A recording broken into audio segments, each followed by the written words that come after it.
Good evening mga kaloide.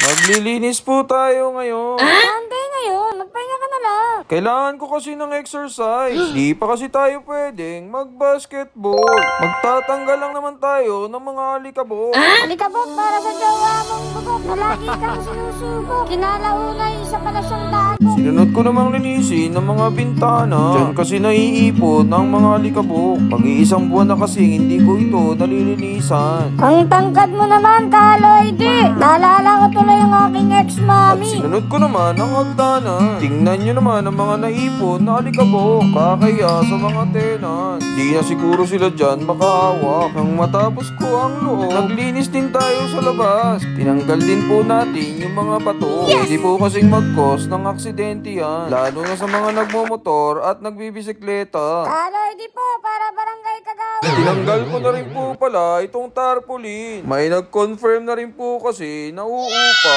Ako rin, kaloide, uupa. Uupakan ko na siya. Huwag ganun, mento. Maging mahinahon ka. Habang ako'y naglilinis, ay nakita ko si Pepe Smith. Po pala yung mag-uweteng. Malapit kasi sa akin ang mga taong ganito. Ito kasi ang trabaho natin nung tayo'y bata. Ang galing mo pala, kaloide. Working student ka pala. 29.4 ang tinayan natin. Ngunit ang tumama ay 29.27. Yun lang po mga kaloide.